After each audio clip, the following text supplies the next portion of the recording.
todo el momento habla de lucha contra la corrupción, etcétera, de que es un gabinete que no se presta para este tipo de acciones, pero ahora vemos cómo la prensa está ventilando el hecho de que él favorece a ciertas personas en la administración pública. Hablamos la comunicación en este momento, Katiuska, con el abogado penalista Andy Carrión, porque con él vamos a conversar sobre estas imputaciones que existen sobre el presidente del Consejo de Ministros. Investigaciones, claro que sí.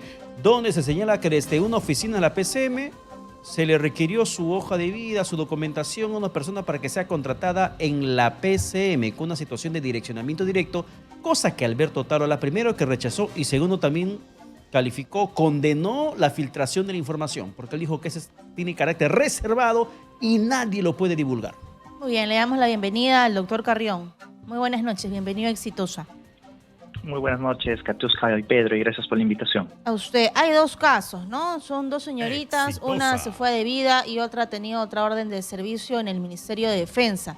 Alberto Tarola dice que no hay ningún tipo de delito porque la contratación no ha sido en PCM, en su oficina, sino en otros ministerios. ¿Cuál es su opinión frente a ello? Porque recordemos que la Fiscalía ya abrió una investigación preliminar en contra del Premier. Yo creo, y preliminarmente para señalarlo, Katiuska, de que este gabinete lentamente se está pareciendo al del gabinete del expresidente Castillo, por más de que el Premier se esfuerce en negarlo. Y debemos de señalar respecto al caso en concreto de que el correo que acaba de salir y lo ha ventilado la prensa es un correo que, si bien es cierto, no indica de que la señorita haya sido contratada en la presidencia del Consejo de Ministros, pero ya denota el interés que existe en esta presidencia del Consejo de Ministros de proceder a contratarla. Si bien es cierto, no se le contrató en esa institución, sí se le contrató en otra entidad. Y hay cierto modus operandi ya que uno puede identificar no solo con este caso, sino que en el caso parecido, previo, por el cual ya la Fiscalía también ha abierto una investigación en contra del Premier Otárola. Así es que yo creo que aquí también ameritaría una investigación, si bien es cierto no se cumplió con la contratación, sí denota un delito que aquí, desde mi punto de vista, debería de investigarse, que es el del interés indebido por parte del funcionario público, que en el ámbito del derecho penal se denomina negociación incompatible. Claro, pero doctor Carrión, ¿hasta qué punto este hecho de que la segunda persona presuntamente no fue contratada, esta la que pidieron su documentación a través de un correo electrónico, ya termina eximiendo de responsabilidad a los que enviaron el correo, como al propio presidente del Consejo de Ministros, Alberto Tarola? Bueno, esto en rigor no exime de responsabilidad el hecho de que no se haya perfeccionado la contratación, porque también hay muchos otros casos, incluso con sentencias condenatorias, donde finalmente no se llegó a perfeccionar el contrato. Exitosa. Pero lo que sí existe es un interés, que eso es precisamente lo que tiene que investigarse, pero este interés indebido en tratar de favorecer a una persona dentro de las instituciones públicas. Y yo creo que ese sí es el marco en el cual debe de investigarse este caso vinculado al Premier Otárola. Y una de ellas es una contratación por orden de servicio en 2 ocasiones, lo cual suma cerca de 54.000 soles. Frente a ello, ¿la investigación es solamente para el Premier y para la persona imputada o para las autoridades que tenían conocimiento de esa contratación y que trabajaron con ella? Bueno, aquí también debemos de señalar cuál es la mecánica propia de la comisión de este tipo de delitos, ¿no? Si bien es cierto, se encuentra investigado por el caso precedente el Premier Otárola, también podría abarcar algunas otras personas que hayan favorecido a esta trabajadora con esta contratación irregular. Además de que esta persona también asumió el encargo en el eventual supuesto de que, por ejemplo, se estaría configurando un nombramiento ilegal en el cargo.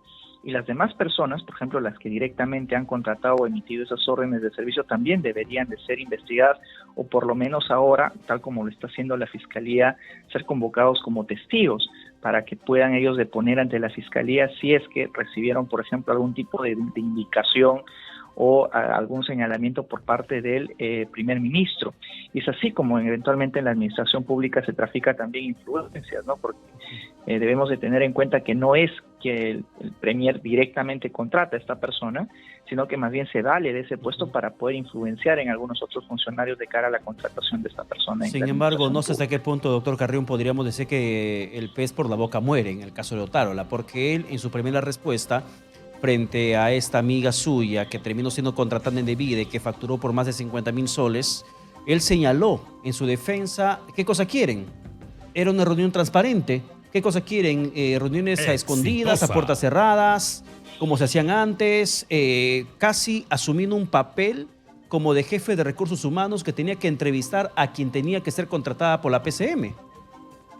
Claro, debemos de recordar ahí, Pedro, de que más bien fueron estas indagaciones a raíz de las visitas a diversas instituciones públicas que destaparon toda esta organización o supuesta organización criminal aún que lideraría el expresidente Castillo, en la que nosotros apreciábamos cómo personas visitaban a los ministerios y posteriormente salían con contratos bajo la mano. Y eso es precisamente lo que ha activado las alertas a raíz de transparentar la función pública. Yo entiendo de que al premier Otárola le molesta mucho que la prensa esté indagando, pero estamos indagando y ustedes le están haciendo la cosa pública y debe de haber un manejo transparente de la misma. Es más, ¿no? El propio premier Otárola en su oportunidad señaló de que no las conocía, de que únicamente había tenido una reunión previa, pero que meramente protocolar, pero luego salió a declarar una de las implicadas señalando de que era su amiga, ¿no? De que incluso ya tenían años de contacto con el premier. Entonces yo creo que eso desdice mucho de la postura del premier. En ocasiones parece un poco intransigente de que la prensa esté indagando la cosa pública, pero esa es la labor, esa es la función que se tiene que hacer y que ha originado las investigaciones que ahora están en curso. Y él no solo denuncia que la prensa indague esa información, sino habla de exigir algún castigo para el fiscal que filtró esta investigación a la prensa nacional. Frente a ello, Alberto Otárola puede hacer algo al respecto, porque es un problema que siempre le fastidia a los políticos, pero es parte del oficio, del periodismo, la investigación y conocer lo que pasa. Por supuesto, y es gracias a la prensa que más bien estamos conociendo estos hechos. Si bien es cierto, el premier señala de que estos documentos deben de permanecerse en reserva, ¿no? Y no deben de ser publicados por la prensa, ello no es en rigor así, porque también nosotros, cuando alguien es contratado, podemos tener un acceso a la información pública y cualquier ciudadano puede solicitar a la institución, por ejemplo, incluso el CV que ha aportado en su oportunidad para el contrato, todo el procedimiento de la contratación. Es decir, el premier tampoco es que tenga razón. Todo tipo de contrataciones en el Estado deben de ser públicas. Y lo que ha hecho la prensa es primero su labor y en segundo lugar también advertir de ciertas irregularidades en las que estaría implicado el propio premier Otárola, porque todo el momento habla de lucha contra la corrupción, etcétera, de que es un gabinete que no se presta para este tipo de acciones, pero ahora vemos cómo la prensa está ventilando el hecho de que él favorece a ciertas personas en la administración pública. Y eso ha meritado que ya la propia fiscalía, no la prensa, sino la propia fiscalía, abra investigaciones en contra del premier. Pero, doctor Carrillo, me quedo con una preocupación y le soy bien sincero. ¿Por qué? En el tiempo de Martín Vizcarra, de Pedro Castillo, de Sagasti, de Merino, no podemos contar por los 5 días de gobierno que tuvo. Pero cuando se hacía una denuncia periodística, la fiscalía caía.